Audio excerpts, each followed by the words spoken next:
मंडळी, आज मी बनवते महाराष्ट्राचा अत्यंत पारंपरिक असा पदार्थ थालीपीठ। थालीपीठ हे तुमच्यापैकी बऱ्याच लोकांनी खाल्लेलं असन आणि बऱ्याच लोकांनी खाल्लेलं पण नसेल, कारण आजच्या फास्ट फूडच्या जमान्यामध्ये असे महाराष्ट्रीयन पारंपरिक पदार्थ जास्ती कुठे भेटत नाही। तर मंडळी, थालीपीठ बनवणं एकदम सोपं पण आहे आणि यामध्ये बऱ्याचशा धान्यांचे पीठ वगैरे ऍड केले जातात आणि त्याचबरोबर बरेच मसाले वगैरे ऍड केले जातात, त्यामुळे थालीपीठ एकदम चवीला टेस्टी लागते। मंडळी, हा व्हिडिओ तुम्ही नक्की बघा, म्हणजे तुमच्या घरी तुम्ही एकदम टेस्टी अशी थालीपीठ बनवू शकाल। आणि मंडळी, अजून एक, व्हिडिओच्या शेवटी तुम्हाला या पारंपरिक थालीपीठच्या रेसिपीला जरा हटके आणि वेगळं ट्विस्ट देऊन वेगवेगळ्या प्रकारचे थालीपीठ कसे बनवायचे हे पण मी तुम्हाला सांगणार आहे, त्यामुळे हा व्हिडिओ तुम्ही शेवटपर्यंत नक्की बघा। चला तर मंडळी, मग रेसिपीला स्टार्ट करूया। हो, पण त्याच्या आधी चॅनलला सबस्क्राईब करा, लाईक करा आणि कमेंट करायला विसरू नका। तर मंडळी, थालीपीठ बनवण्यासाठी सगळ्यात आधी आपण मिरचीची चटणी कुटून घेणार आहोत। इथं मी खलबत्ता यूज करतोय। आता खलबत्त्यामध्ये 6 मिरच्या टाकून घेतोय। आता अर्धा ते 1 इंच आलं घेतलेले आहे। आता थोड्याशा लसणाच्या पाकळ्या घेतलेल्या आहेत। अर्धा चमचा जिरा टाकून घेतोय। आता या सगळ्या गोष्टी चांगल्या प्रकारे कुटून घ्यायच्या आहेत। एकदम अशी फाईन पेस्ट पण बनवायची नाही आहे, थोडंसं जाडसर असेल तरी चालेल। आता यामध्ये अर्धा चमचा मीठ टाकून घेतोय। मगाशी मी टाकायचं विसरून गेलो होतो। आता मीठ टाकून झालं की आता चांगल्या प्रकारे कुटून घ्यायचं आहे। हे बघा मंडळी, मिरची आणि आलं लसणाची जी चटणी आहे अशा प्रकारे कुटून घेतलेली आहे। एकदम फाईन पेस्ट अशी नाही केलेली आहे, थोडीशी जाडसर कुटून घेतलेली आहे। मंडळी, आता आपला मिरचीचा ठेचा तरी रेडी झालेला आहे। आता एका भांड्यामध्ये 2.5 वाटी ज्वारीचं पीठ घ्यायचं आहे। ज्वारीच्या पिठाबरोबर अर्धी वाटी बेसन घ्यायचं आहे। त्याचबरोबर अर्धी वाटी तांदळाचं पीठ घ्यायचं आहे। आता या पिठामध्ये 1 चमचा लाल मिरचीचा पावडर टाकून घ्यायचा आहे। त्याचबरोबर पाव चमचा हळद टाकून घ्यायची आहे। आता यामध्ये मगाशी आपण मिरचीचा जो ठेचा बनवून ठेवला होता तो सगळा यामध्ये टाकून घ्यायचा आहे।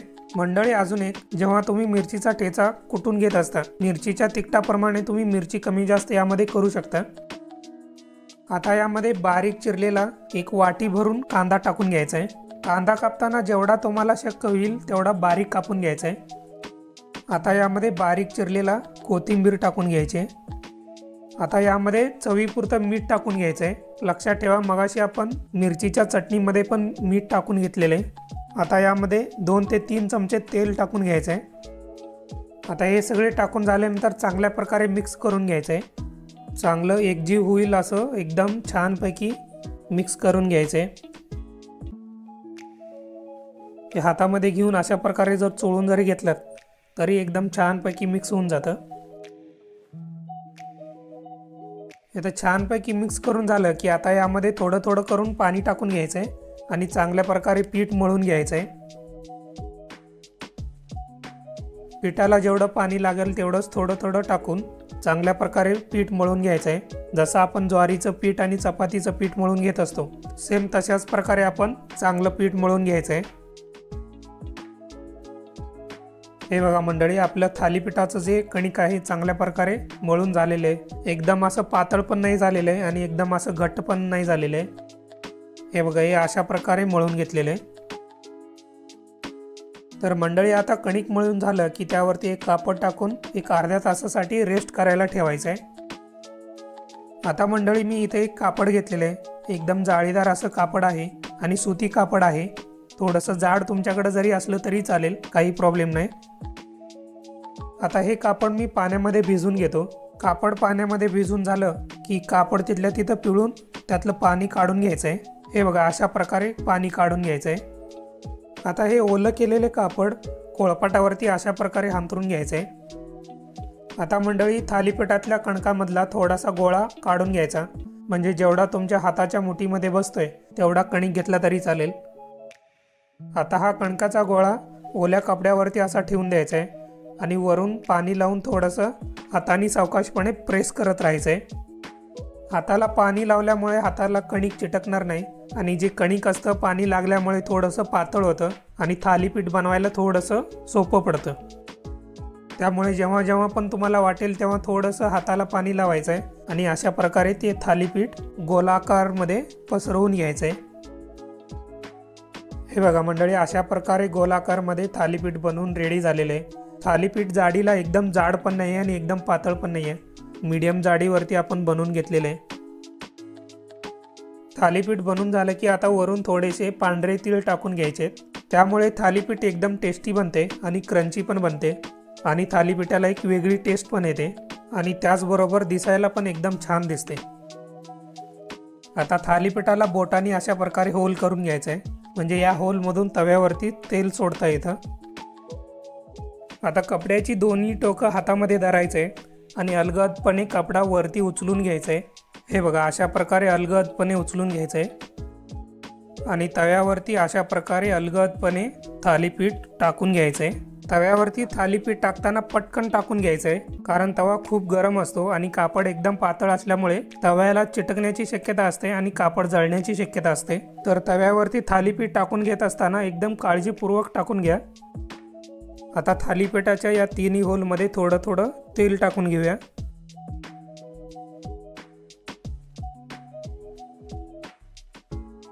तेल टाकून झाले की आता वरती झाकण लावून घेऊया आणि 1.5 ते 2 मिनिट चांगलं थालीपीठ भाजून घेऊया एका साईडनी। आता 1.5 ते 2 मिनिट झालेले आहेत। थालीपीठावरचं झाकण काढून घेऊया। आता थालीपीठ पलटून घेऊया। हे बघा मंडळी, थालीपीठ एका साईडनी चांगला तांबूस असा कलर येईपर्यंत भाजून घेतलेला आहे। आता दुसऱ्या साईडनी पण थालीपीठ चांगल्या प्रकारे भाजून घेऊया। आता एक्स्ट्रा तेल टाकायची काही गरज नाही आहे, ऑलरेडी आपण मगाशी थोडंसं जास्तीचं तेल टाकलेलं आहे। त्याच तेलामध्ये थालीपीठ दुसऱ्या साईडनी पण भाजून घेऊया। हे बघा मंडळी, आपला थालीपीठ एकदम चांगल्या प्रकारे आणि छान असा तांबूस कलर येईपर्यंत भाजून घेतलेले आहे। तर मंडळी, अशाच प्रकारे बाकीचे पण थालीपीठ बनवून घेऊया आणि चांगलं छान असा कलर येईपर्यंत भाजून घेऊया। तर मंडळी, अशा प्रकारे एकदम छानपैकी आपले थालीपीठ बनवून रेडी झालेले आहेत। आता आपण त्याच थालीपीठाचं प्लेटिंग करतोय। प्लेटमध्ये आपण दही पण ठेवलेलं आहे। थालीपीठ दह्याबरोबर एकदम छान लागतं आणि एकदम टेस्टी लागतं। जर तुमच्याकडे शेंगदाण्याची जर चटणी असेल तर अशा प्रकारे तुम्ही दह्यावरती टाकू शकता आणि त्याच्याबरोबर थालीपीठ खाऊ शकता। शेंगदाण्याच्या चटणीमुळे थालीपीठाला लई भारी टेस्ट येते मंडळी, एकदा तुम्ही नक्की ट्राय करा।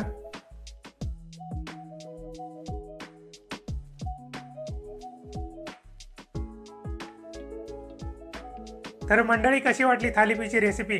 एकदम भारी झाली की नाही? आणि बनवायला पण एकदम सोपा आहे, काही जास्त अवघड नाही आहे। आणि हे जे मी रेसिपी बनवलेली आहे ती ही एकदम बेसिक रेसिपी आहे। यामध्ये तुम्हाला जसं पाहिजे तसं ट्विस्ट करू शकता आणि थोडंसं वेगळ्या पद्धतीने थालीपीठ बनवू शकता। मंडळी, आपल्या या बेसिक थालीपीठाला आजच्या फास्ट फूडच्या दुनियामध्ये जर एक थोडंसं वेगळं ट्विस्ट जर दिलं तर एकदम भारी होऊन जाईल। त्याचाच मी विचार करून काही थालीपीठाचे व्हरायटी तुम्हाला सांगणार आहे, म्हणजे जसं पनीर थालीपीठ, पालक थालीपीठ, कांदा थालीपीठ, हिरवा वाटाणा म्हणजे ग्रीन पीस थालीपीठ, या अशा वेगवेगळ्या पद्धतीचे थालीपीठ तुम्ही बनवू शकता। ज्या भाज्या तुम्हाला आवडतात, किंवा समजा आता पनीर आवडतं तुम्हाला, पनीरची थालीपीठ करायची, तर थालीपीठाचं पीठ मळून घेत असताना त्यामध्ये पनीर बारीक करून टाकायचं आणि पीठ मळून घ्यायचं। आणि मी ज्या पद्धतीने थालीपीठ बनवून घेतलं होतं त्या पद्धतीने थालीपीठ बनवून घ्यायचं, म्हणजे पनीर थालीपीठ रेडी होऊन जाईल। अशाच पद्धतीने वेगवेगळ्या भाज्यांचं पण तुम्ही करू शकता। या व्हरायटीच्या पण थालीपीठ एकदम भारी लागतात आणि एकदम वेगळी टेस्ट लागते। तुम्ही एकदा नक्की ट्राय करा। आणि मंडळी, त्याचबरोबर नॉनव्हेज मध्ये पण थालीपीठ बनवू शकता। जर समजा अंड्याचं करायचं आहे तर त्यासाठी थालीपीठाच्या पिठामध्ये उकडलेली अंडी बारीक कट करून टाकायची आणि थालीपीठ बनवून घ्यायची। ही अंडा थालीपीठ पण एकदम टेस्टी लागते मंडळी, तुम्ही एकदा नक्की ट्राय करा। अशाच पद्धतीने तुम्ही चिकनचं आणि मटनचं पण करू शकता। जर तुम्हाला आवडत असेल तर एकदा नक्की ट्राय करा।